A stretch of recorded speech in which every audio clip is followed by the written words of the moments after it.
بسم اللہ الرحمن الرحیم۔ السلام علیکم۔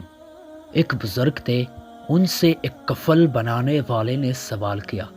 سوال یہ کیا کہ کفر بھی اللہ نے پیدا کیا ہے، ایمان بھی اللہ نے پیدا کیا ہے، طاعت بھی اللہ نے پیدا کی ہے، معصیت بھی خدا نے پیدا کی ہے، ساری یہ چیزیں اللہ ہی نے پیدا کی ہے، چور بھی اللہ نے پیدا کی، ان کی چوری کا فعل بھی خدا تعالیٰ پیدا کرتا ہے، تو اللہ تعالیٰ نے چوروں کو کیوں پیدا کیا؟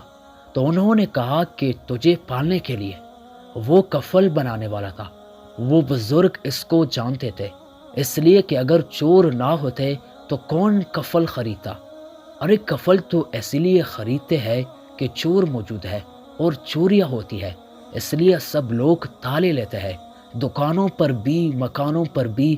اگر چور نہ ہوتے تو ساری دکانیں کھلی ہوتی، 24 گھنٹے کھلی ہوتی، کون بند کرنے کی مصیبت کرتا؟ یوں ہی چور کر چلے جاتے، لیکن چوروں کا خطرہ ہونے کی وجہ سے لوگ بند کرتے ہیں، دکانوں کو مقفل کرتے ہیں۔ انہوں نے کہا کہ تیرے پالنے کے لیے اللہ نے انہیں پیدا کیا۔ ہر چیز میں خدا کی مصلحت ہوتی ہے۔ اللہ نے اس پوری کائنات کو ان اسباب، ذرائع اور وسائل کے اندر گھیر رکھا ہے۔ اللہ ہر کام وقت پر کرتا ہے۔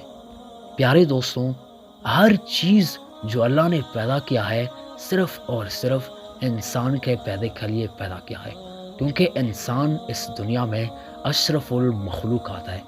جو بھی چیز اللہ نے پیدا کیا ہے صرف اور صرف انسان کے لیے پیدا کیا ہے۔ اگر اللہ کو انسان پیدا نہ کرنا ہوتا تو یہ کوئی بھی چیز اللہ پیدا نہ کرتے۔ جب اللہ نے انسان کو پیدا کیا، انسان کی تخلیق کی، تو ہر چیز کی تخلیق کا ارادہ کیا اور ہر چیز کو پیدا ہی کیا۔ جو بھی چیز ہے انسان کے فائدے کے لیے اللہ نے پیدا کیا ہے۔ یہ تو بالکل بہترین بات ہے کہ اگر چور نہ ہوتے تو سب لوگ دکانیں ویسی ہی چور جاتے، کیونکہ کون اتنا تکلیف کرتا کہ میں اپنا دکان بند کروں؟ لیکن آج تو چوروں کا زور ہے اور سب لوگ دکانوں میں ایک کے بجائے 2-3 تالے لگاتے ہیں۔